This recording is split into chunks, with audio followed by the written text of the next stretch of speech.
Você tem total direito de não gostar de filmes musicais, mas talvez você esteja fazendo isso pelos motivos errados. Meu nome é Gustavo Belotto, do Crítico Sem Créditos, e hoje nesse vídeo eu vou falar sobre esse tema que divide tanto opiniões, que são os filmes musicais. Tem gente que adora demais, tem gente que detesta com todas as forças, porém eu acho que é um pequeno erro de conceito na interpretação do que é um filme musical, porque aquilo acontece naquele formato de narrativa. Antes de começar o conteúdo efetivamente, aquele pedido rápido que eu sempre faço, se você puder se inscrever no canal, caso não seja inscrito, dê seu like que ajuda bastante, e assim o sininho das notificações que você fica sabendo sempre que a gente lançar um vídeo novo por aqui. Mas bora lá então falar sobre os filmes musicais. A ideia desse vídeo surgiu porque em 2024 a gente vai ter alguns lançamentos relevantes que vão ser no formato de musical, e isso está dividindo bastante opiniões. Já teve o Meninas Malvadas, que foi nesse formato, e eu não tive a oportunidade de conferir, não sei se é legal ou não. Vai ter o Wish, né, que é uma adaptação do musical da Broadway, e principalmente o Coringa 2, que acho que esse foi que gerou mais burburinho quando foi anunciado que teria partes musicais ali na sequência do filme do Joaquin Phoenix ali. Agora com a Lady Gaga vai ser um formato musical, isso gerou bastante burburinho, o pessoal anda meio preocupado, e eu decidi fazer esse vídeo aqui para falar um pouco sobre essa temática. Essa união de cinema com a música não é nada nova, inclusive é bem antiga, não sei se vocês tiveram contato já com filmes do formato do cinema mudo. Basicamente era outra estrutura de você consumir essa mídia, assim, você tinha algumas cenas, alguns quadros de cena que não tinha esse diálogo igual a gente está acostumado, falado.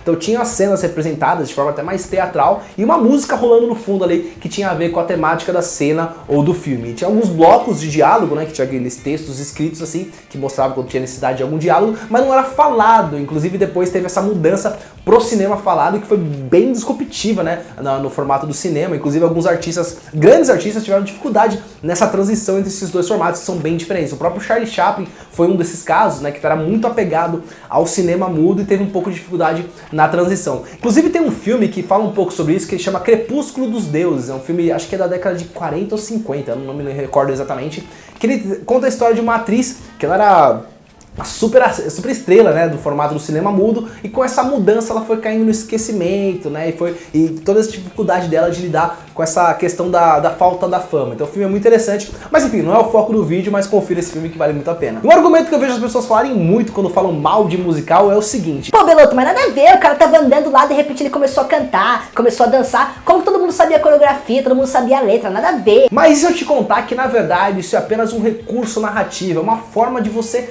contar a história, desenvolver uma trama ali, não é para ser interpretado de forma literal, ninguém tá realmente parando ali, começando a cantar, começando a dançar, é apenas uma forma de você completar aquelas lacunas para chegar no objetivo de passar pro telespectador o que você quer dizer, né? Explicar algum trecho do filme. Eu vou trazer alguns exemplos aqui de alguns filmes, algumas cenas pra gente traçar alguns paralelos e ficar um pouquinho mais claro. Você deve ter assistido algum filme que tem formato de narrativa, né? Então em algum momento o personagem tá chegando e vem uma voz assim no fundo. Ele sentou e começou a contemplar a vida. Eu não vejo muitas pessoas questionando esse formato do tipo, meu, nada a ver, como que tem uma voz do nada falando? mas basicamente não é tão diferente. Eu acho que talvez o impacto seja menor, porque nesse exemplo que eu dei, esse recurso narrativo é apenas auditivo, né? Não é uma coisa visual. Então você tem uma forma de completando, né? Você tem na imagem acontecendo a forma literal e no áudio sendo uma forma mais interpretativa, mais abstrata, e isso acaba gerando não tanta estranheza. Mas o formato de música não é tão diferente disso. Vou trazer um exemplo aqui, tem uma animação da Disney que chama Encanto, eu gosto bastante dessa animação, inclusive, eu acho que é uma animação que consegue utilizar bastante esse recurso musical em prol da narrativa. Logo no começo do filme a gente tem uma musiquinha ali que é da família Madrigal, que acho que demora, sei lá, no máximo 3 minutos. E se você analisar a letra dessa música, né, a união da música com o visual, ela conta tanta coisa importante da trama em poucos minutos ali. Então ele conta o que é essa família, o que eles têm de diferente, como que é a interação do vilarejo com eles, qual que é o drama ali da personagem, dá uma pincelada, vai ser mais bem desenvolvido depois, mas já te mostra que todo mundo tem poder, menos ela, então isso é uma coisa que irrita ela, mostra a pequena rixa dela com a prima dela, enfim, várias coisas que ele consegue explicar apenas numa música. E eu fico pensando, se a animação tivesse optado por outro tipo de narrativa, né, de cenas, diálogo, quantos minutos ela precisaria para trazer tudo isso pro telespectador? Talvez, sei lá, no mínimo uns 10, 15 minutos, né, e o tempo não, e a animação não tinha todo esse tempo, então foi um recurso narrativo de inserir essas informações pra gente. Aí você deve estar falando, ah, Belotto, mas tá falando de animação é diferente. Tá bom, eu vou trazer em formatos de filmes pra gente entender um pouco melhor. Por exemplo, no La La Land, aquela cena final, não quero dar muito spoiler aqui, mas você tem uma construção ali do personagem do Ryan Gosling lá, e meio que considerando, né, pensando como que seria a vida dele se as escolhas tivessem sido diferentes, dele da Emma Stone, do personagem ali, como que seria, né? Teria uma possibilidade, meio que aquela questão do efeito borboleta. E o filme utiliza esse recurso também de música pra contar isso. Ele podia muito bem ter escolhido um formato normal, convencional, mas obviamente tá falando de um musical aqui. Então muitas das cenas desse filme, ele utiliza esse recurso narrativo, musical, pra te contar uma história, pra desenvolver o personagem, pra trazer algum drama que tá rolando ali com eles, e ele traz isso de forma musical. O próprio Barbie, recentemente, eu não sei se o Barbie é considerado totalmente um musical, acho que tem mais cenas musicais assim, mas por exemplo aquela música do I'm Just Ken, ele mostra um pouco assim do que ele sente o personagem do Ken. Não necessariamente as pessoas estão dançando ali naquele formato, embora que ele seja um mundo mais lúdico, um mundo até meio mágico ali, mas eu não acho que seja necessariamente uma coisa que deve ser interpretada de forma literal. Eu acho que é uma forma de trazer a música pra sentir, pra trazer o sentimento de como que o personagem ali do Ken se sente em relação a todo aquele universo, como que ele se enxerga, o que ele enxerga dele mesmo, toda a relação dele com a Barbie ali. Então é apenas um formato narrativo de você aprofundar uma trama. E o musical não é o único formato não convencional de você desenvolver alguma coisa, uma trama. Eu já citei um pouco da parte da narração, né? Tem filmes, por exemplo, como eu falei, do Tarantino, até o Lars von Trier fala muito disso, de passando uma coisa e vai narrando, e não deve ser interpretado de forma literal. Mas tem outros exemplos também. Tem um filme que eu acho interessante que chama Violência Gratuita. É um filme que ele é mais pesado assim tal, mas tem uma cena que inclusive rola o mesmo problema de dividir as opiniões, porque às vezes a pessoa interpreta de forma muito literal e acaba não gostando. É que é um pequeno spoiler, tá? Vou trazer, então se você não quiser, só pula essa partezinha. Que tem uma cena que tem os sequestrados, né? As vítimas ali, que estão em prol estão nas mãos dos sequestradores. Em dado momento ela consegue pegar uma arma e senta o pipoco no cara, né? E você assiste aquilo e você fala, caramba, mudou o destino. Só que de repente acontece um negócio muito diferente, que eu praticamente gosto bastante, que ele pega um controle remoto, ele volta, e meio que volta a cena, e quando ela tenta fazer isso novamente, ela vai pegar a arma e o cara pega antes, né? A gente falou, isso não existe, não voltou o controle. É óbvio que não existe um controle, naquele universo nada foi explicado que existe um controle que pode voltar no tempo. Foi uma forma do diretor dizer assim, cara, não adianta, por mais que você tenha esperança aqui que as vítimas vão ter alguma sobrevida, vão ter alguma, sei lá, um respiro, uma luz no fim do túnel, não existe, eles estão nas mãos dos sequestradores e não há nada que você pode fazer aí como telespectador. Outro exemplo que eu achei legal de trazer aqui é aquela série The Boys, não sei se vocês gostam, eu gosto bastante, que tem uma cena do personagem do Black Noir, que é aquele cara todo vestido de preto lá, que mostra um pouco do passado dele, o flashback, do que aconteceu com ele e tal. E toda vez que rola essa narrativa, essa explicação, eles optaram na série, né, os diretores, os produtores lá, de fazer uma coisa animada, uma interação dele de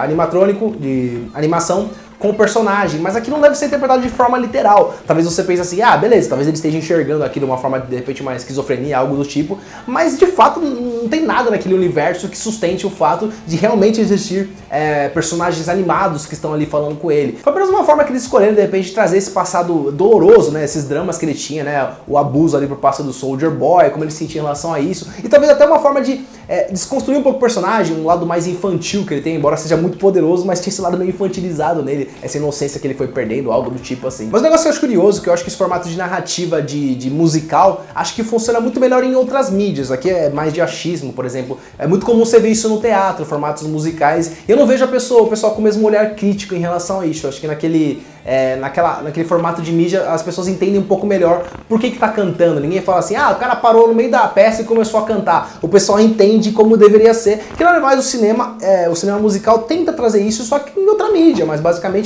é o mesmo intuito. Um exemplo interessante de trazer aqui é aquele filme O Máscara, acho que é de 95, 96, do Jim Carrey. Tem uma curiosidade interessante. Lá tem algumas cenas de música, só que assim, o jeito que o filme trata ali é como todo mundo, assim, a grande maioria das pessoas vê os musicais, as pessoas que criticam vê dessa forma, como se fosse uma coisa literal. Não sei se você lembra aquela cena tanto do Cocobongo quanto a cena dos policiais, que eles começam a dançar. Lá realmente, aquilo as pessoas estão numa narrativa e eles pararam e começaram a dançar. Diferente dos musicais, que aqui é um formato narrativo, não, lá aconteceu exatamente aquilo. Mas tem toda uma explicação do personagem do Máscara, ele tem alguns poderes místicos ali da zoeira, de fazer um negócio assim. Então tem até um diálogo que é interessante, que corrobora um pouco com isso, que em dado momento um policial chega depois, que ele não foi enfeitiçado, sei lá, ele fala assim, Pô, para de dançar, gente, para de dançar aí, vamos pegar o cara ali, sabe? Realmente o pessoal tava dançando, só que é uma piada, ali sim deve ser interpretado de forma literal. E não me entendam mal, eu não adoro musical não, nem é um gênero que eu gosto tanto, tem alguns musicais que eu acho interessante, mas eu não sou um cara que adora musicais não, assim, mas eu acho que rola muito essa confusão, né, do ódio ser pelos motivos que eu acho que são incorretos. Eu percebo também que esse formato de musical funciona melhor em animações, né, o pessoal acha que tem um olhar um pouco mais lúdico quando faz animações, eu não vejo o pessoal criticando tanto as músicas nas animações. Só que mesmo nas animações, eu acho que se aplica a mesma lógica, de aquilo não deve ser interpretado de forma literal. Eu dei exemplo aqui do Encanto, mas tem um exemplo legal que é no próprio Frozen, eu acho que é o Frozen 2. Tem um momento que vai desenvolver o personagem ali do Christopher, que ele quer pedir a Anna em casamento, né? Então ele começa a cantar uma música em relação a isso. E é curioso que nessa música, esse recurso narrativo, é utilizado para mostrar o que ele está pensando, né, em relação àquilo, as dúvidas que ele tem, as inseguranças. E em dado momento você vê que a própria, o Abutre, não é Abutre não, eu esqueci o nome, o touro dele lá, sei lá, o personagem dele, que é o Sven, ele fala, ele canta nessa música, só que em nenhum momento o personagem dele fala, o personagem dele não sabe falar, só pra corroborar um pouco aqui, é apenas um formato narrativo, de você complementar aquela história. Ao contrário da Elsa, que realmente tem poderes de congelar as coisas, o Sven lá não fala, ele é uma rena, lembra o animal?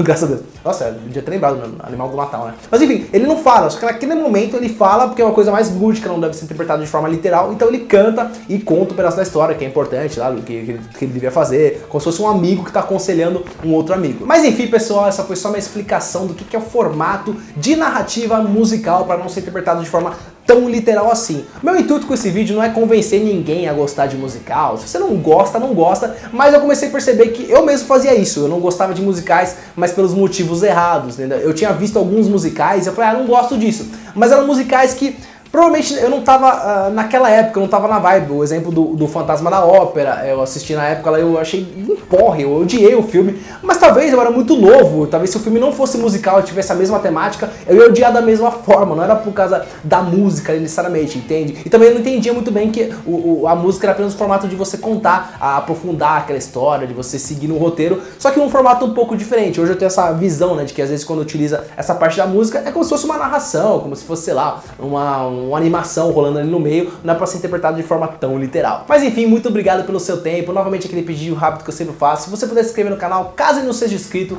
dê seu like que ajuda bastante, compartilhe esse vídeo com pessoas tanto que gostam como que não gostam de musical, acho que dá pra gerar um debate bem interessante. Outro pedido que eu faço pra você, se você puder seguir a gente nas redes sociais, nosso Instagram tem bastante conteúdo bacana e também nosso podcast no Spotify do Crítico Sem Crédito, sempre tem, a cada 20 dias tem um conteúdo bacana lá. Vou ficando por aqui, muito obrigado pessoal, tchau, tchau!